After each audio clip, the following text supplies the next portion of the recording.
যারা এই মুহূর্তে আমাকে শুনছেন সকলকে স্বাগত জানিয়ে শুরু করছি আমাদের আজকের আলোচনার বিষয়। অর্থাৎ আমরা আজকে যে কবিতাটি পড়ব সেটি হচ্ছে যে রবার্ট ফ্রস্টের লেখা দ্য রোড নট টেকেন। তো কবিতাটি টোটাল 4টা স্ট্যান্জায় বিভক্ত। আমরা প্রত্যেকটা স্ট্যান্জা বাই স্ট্যান্জা এটার হচ্ছে আক্ষরিক বা সারফেস মিনিং এবং হিডেন মিনিং বা লুকায়িত অর্থ এই দুটা একসাথে আমরা বলে যাব। হ্যাঁ, একসাথে বলে যাব। তো ঠিক আছে, আমরা শুরু করি আজকের কবিতাটি। দ্য রোড নট টেকেন অর্থাৎ যেই রাস্তাটা নেওয়া হয়নি বা যেই রাস্তা দিয়ে যাওয়া হয়নি আর কি, এরকম কিছু। তো এটার হচ্ছে যে থিমটা making choices.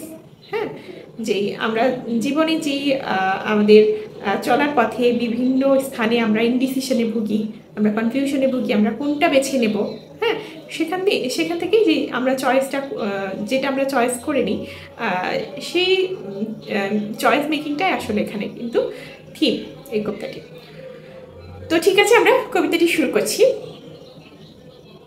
Two roads diverged in a yellow wood, and sorry, I could not travel both and be one traveler. Long I stood and looked down one as far as I could to where it bent in the undergrowth.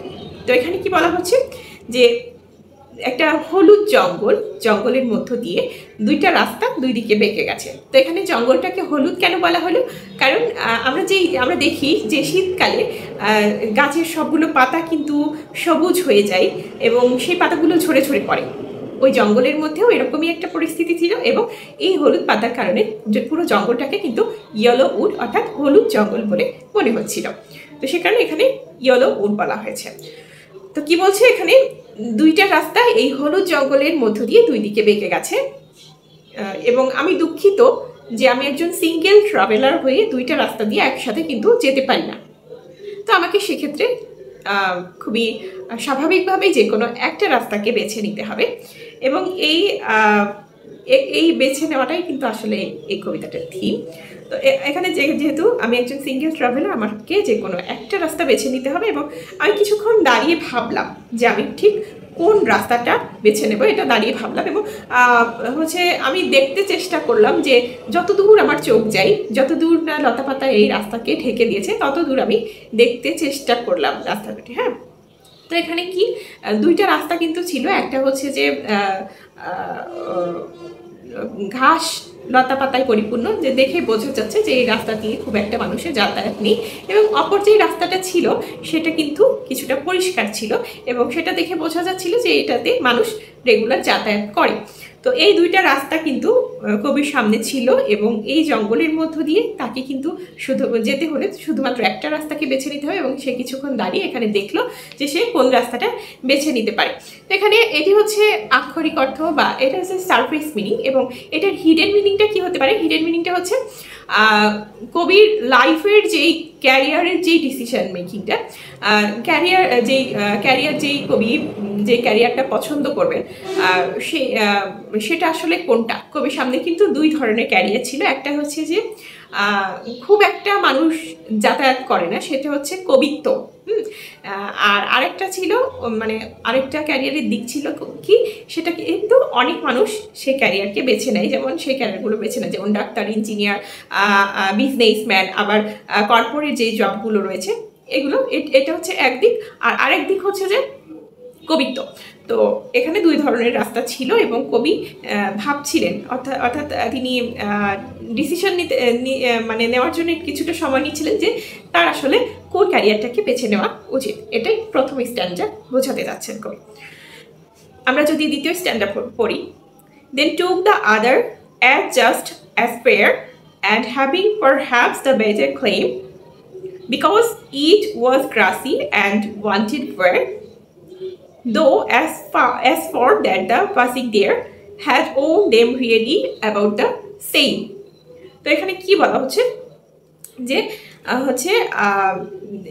তারপর কবি কিন্তু একটা পথকে বেছে নিলেন যেটা grassy ছিল এবং সেই পথটাই কিন্তু কবিকে ডাকছিল বলে তিনি মনে করেন, এবং তিনি এটাকেই বেটার বলে ক্লেম করছিলেন। এবং তারপর হচ্ছে এটা গ্রাসি ছিল এবং এটাতে খুব একটা মানুষ যাতায়াত করে না, এটাকেই তিনি বেছে নিলেন এবং এই পথ দিয়ে তিনি যাত্রা শুরু করলেন। এবং কিছু দূর যাওয়ার পরে তার কিন্তু মনে হলো আসলে দুইটা রাস্তায় সেম, এটা তার মনে হলো। তো এখানে কবি কি বোঝাতে চাচ্ছেন যে তিনি হচ্ছে তার ক্যারিয়ারের মধ্যে দুইটা দিক ছিল, একটা হচ্ছে যে আমরা বলেছি কমন দিক, সবাই যাতায়াত করে, সবাই বেছে নেয়, আর একটা ছিল কবিত্ব। তো কবি কিন্তু সেই হচ্ছে যেটাতে খুব কম মানুষ যায়, অর্থাৎ যে ক্যারিয়ারটা খুব কম মানুষ বেছে নেয়, কবিত্ব, সেটাকেই কিন্তু কবি বেছে নিয়েছিলেন। এবং তারপর আমরা এবং তিনি মনে করছিলেন যে এই ক্যারিয়ারটাই আসলে তাকে ডাকছে, বা এই ক্যারিয়ারটা তাকে চাই, তার এরকম কিছু একটা। তো তারপরে থার্ড স্ট্যান্ডায় গিয়ে আমরা যদি বলি, and both that morning equally day in leaves no step had trodden black, oh I kept the first for another day, yet knowing how way leads on to way I doubted if I should ever come back. এখানে বলছে যে ওই সকালবেলা, কবি যেই সকালবেলা যাত্রা শুরু করবেন বলে ভেবেছিলেন, অর্থাৎ যেই সকালবেলা তিনি ওই পথ দুটোর সামনে দাঁড়িয়েছিলেন, ওই সকালবেলা কিন্তু কবি ওই দুটো রাস্তারই প্রথম ট্রাভেলার, অর্থাৎ তার চেয়ে আগে কিন্তু ওই দিন কেউ আসেনি। তো কবি দেখলেন যে দুইটা রাস্তায় একইভাবে কিন্তু রয়েছে সেই সকালটাতে, এবং কেউ তখনও পর্যন্ত সেই রাস্তা দুটো মারায়নি। এবং কবি বললেন, oh I kept the first for another day, তিনি আরেক দিনও এখানে প্রথমে এসেছিলেন। এবং হচ্ছে যে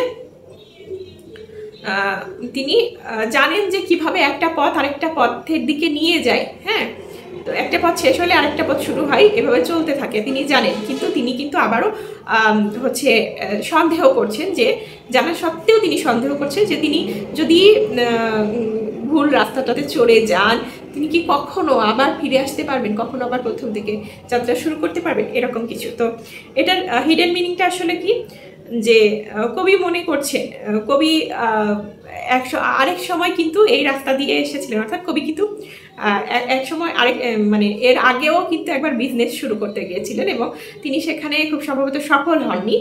তো তারপরে কিন্তু তিনি আবার এই কবিত্বকে বেছে নিলেন এবং তিনি আবার সন্দেহ প্রকাশ করছেন, যে তিনি জানেন যে এই এক পেশাতে চলে গেলে, অর্থাৎ একটা ক্যারিয়ারে চলে গেলে সেখান থেকে ফিরে আসা কঠিন, ফিরে আসা যায় না অনেক সময়। তো তিনি তাও জানা সত্ত্বেও তিনি সন্দেহ প্রকাশ করছেন, তিনি কি যদি ভুল ক্যারিয়ার বেছে নেন, তিনি কি আবার কখনো ফিরে আসতে পারবেন প্রথমে, আবার তিনি প্রথম থেকে কি শুরু করতে পারবেন, এরকম একটা সন্দেহ প্রকাশ করছেন আর কি।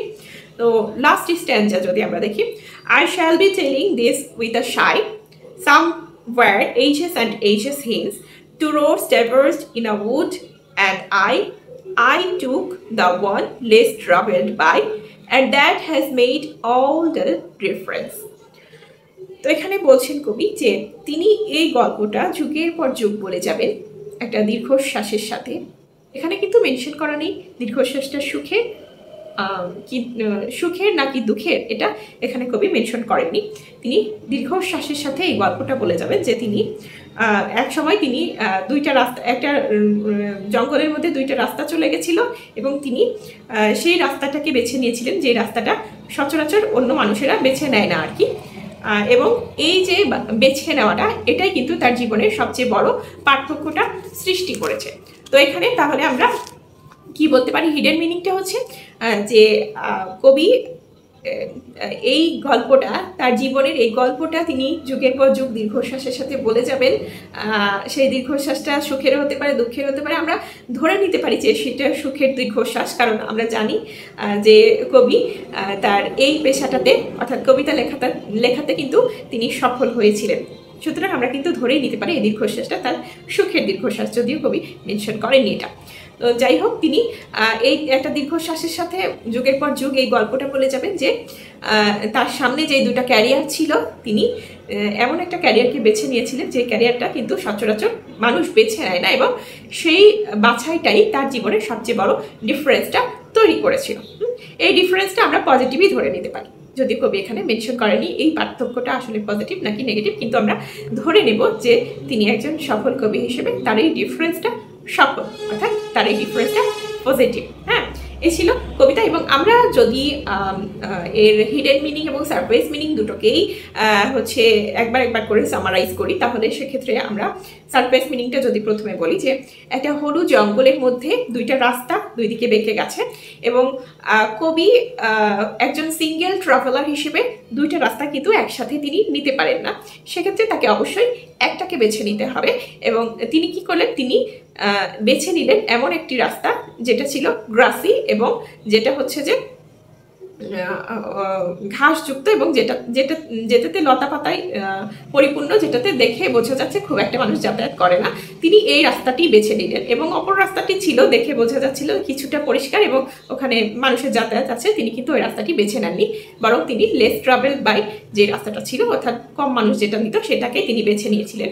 এবং এই যে তার বেছে নেওয়াটা, এইটাই কিন্তু তার জীবনের সবচেয়ে বড় পার্থক্যটা সৃষ্টি করেছে। তো তারপরে আমরা যদি সারফেস মিনিংটা বলি, তাহলে ওই হচ্ছে পথ বেছে নেওয়াটাকে আমরা কিন্তু ক্যারিয়ারের সাথে তুলনা করতে পারি। তো তিনি এমন একটি ক্যারিয়ারকে বেছে নিয়েছিলেন, কবিত্ব, যেটা কিন্তু সচরাচর মানুষ বেছে নেয় না ক্যারিয়ার হিসেবে, সেটাকেই তিনি বেছে নিয়েছিলেন, এবং এই বেছে নেওয়াটাই কিন্তু তার জীবনের সবচেয়ে বড় পার্থক্যটা সৃষ্টি করেছে। আমরা ধরে নেব এটা পজিটিভ পার্থক্য। তো ঠিক আছে, আজকে তাহলে এই পর্যন্তই। আশা করছি সকলেই ভালোভাবে বুঝতে পেরেছেন। যারা এই পর্যন্ত আমাকে শুনেছেন তাদের সকলকে ধন্যবাদ।